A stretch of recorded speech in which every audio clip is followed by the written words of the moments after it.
بلوچستان میں آپریشن مکمل 2 دنوں میں خودکش حملہ آوروں سمیت فتنۃ الہندوستان کے 133 دہشت گرد ہلاک۔ پاک فوج کے شعبہ تعلقات عامہ ISPR کے مطابق فتنۃ الہندوستان کے اسپانسر دہشت گردوں نے بلوچستان کا امن خراب کرنے کی کوشش کی۔ دہشت گردوں نے 31 جنوری کو بلوچستان کے مختلف شہروں میں دہشت گرد کارروائیاں کی۔ ISPR کا کہنا ہے کہ دہشت گردوں نے کوئٹہ، مستونگ، نوشکی، دال بدین، خاران، گوادر اور پستی میں کارروائیاں کی اور خواتین، بچوں اور مزدوروں سمیت 18 شہریوں کو شہید کیا۔ ISPR کے مطابق فورسز نے بھرپور جوابی کارروائیوں کے دوران حملے ناکام بناتے ہوئے 3 خودکش بمباروں سمیت 92 دہشت گرد ہلاک کر دیے، جس کے بعد 2 دنوں میں بلوچستان میں ہلاک دہشت گردوں کی تعداد 133 ہو گئی۔ پاک فوج کے شعبہ تعلقات عامہ کے مطابق کلیئرنس آپریشن کے دوران 15 جوانوں نے جام شہادت نوش کیا۔ ISPR کا کہنا ہے کہ حملے پاکستان سے باہر بیٹھے دہشت گرد کے سرغنوں کی ہدایت پر کیے گئے۔ منصوبہ سازوں، سہولت کاروں اور معاونین کو ہر صورت انصاف کے کٹہرے میں لایا جائے گا۔ وزیر اعلیٰ نے کہا کہ سیکیورٹی فورسز نے دہشت گردوں کو منہ توڑ جواب دیا۔ انہوں نے واضح کر دیا کہ اسی طرح کے 10 حملے بھی ہمارا عزم کمزور نہیں کر سکتے۔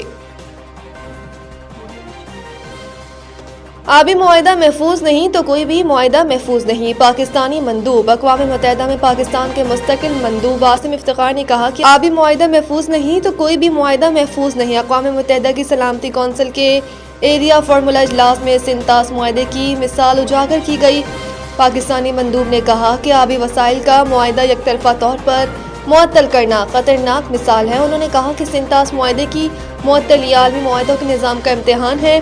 یک طرفہ اقدامات سے سرحدی اور تجارتی معاہدے بھی کمزور ہو سکتے ہیں۔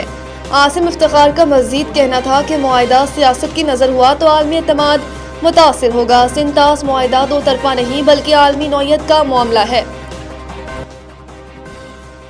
باڑہ سیاسی اتحاد کا تیرا سے عارضی نقل مکانی کرنے والے متاثرہ خاندانوں کو بھرپور حمایت کا اعلان۔ باڑہ سیاسی اتحاد کی تیرا کے معاملے پر ہونے والے اہم جرگے سے قبائلی مشران نے اہم خطاب کیا۔ جرگے کے شرکاء نے کھل کر امن کے حق میں آواز بلند کی، جبکہ تیرا متاثرین کے لیے مختص فنڈز میں صوبائی حکومت کی نااہلی اور کرپشن پر شدید تنقید کی گئی۔ جرگہ مشران نے کہا کہ تیرا متاثرین میں 4 ارب روپے کی تقسیم، کرپشن اور سیاسی مداخلت ناقابل قبول ہے۔ قومی جرگے کا ایجنڈا سابق چیئرمین باڑہ سیاسی اتحاد حاجی شری افریدی نے پیش کیا۔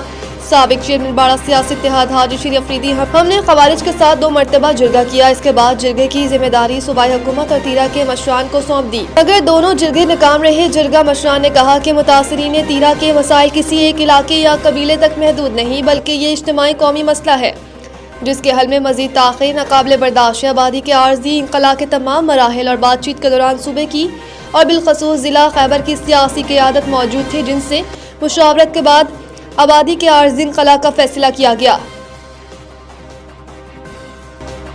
لاہور بھاٹی گیٹ واقعہ مقدمے میں گرفتار 5 ملزمان کا 4 روزہ جسمانی ریمانڈ منظور۔ پولیس نے پروجیکٹ مینیجر سمیت دیگر ملزمان کو ہتھکڑیاں لگا کر ضلع کچہری لاہور میں پیش کیا۔ جوڈیشل مجسٹریٹ شفقت عباس نے پولیس کی درخواست پر سماعت کی۔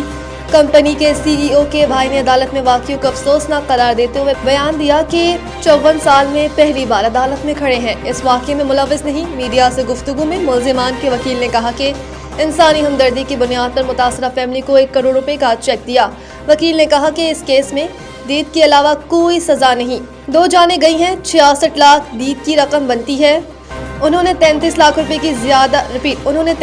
روپے زیادہ دیے، فیملی کو راضی کر لیں گے، حکومت کو بھی تسلی دیں گے۔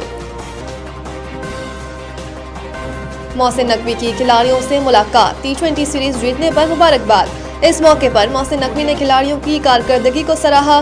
انہوں نے مینیجر نوید اکرم، چیمہ ہیڈ کوچ مائک ہیسن کو بھی شاباشی دی۔ چیئرمین PCB نے اپنی گفتگو میں کہا کہ آپ نے اپنی کارکردگی سے پاکستان کا نام روشن کیا۔ محنت، ٹیم ورک اور پروفیشنلزم کا نتیجہ ہمیشہ جیت کی صورت میں سامنے آتا ہے۔ کھلاڑیوں کی قابل تحسین کارکردگی کو شائقین کرکٹ نے بھی سراہا۔ آخر میں انہوں نے آخری T20 میچ کے لیے بھی قومی ٹیم کے لیے نیک خواہشات کا اظہار کیا۔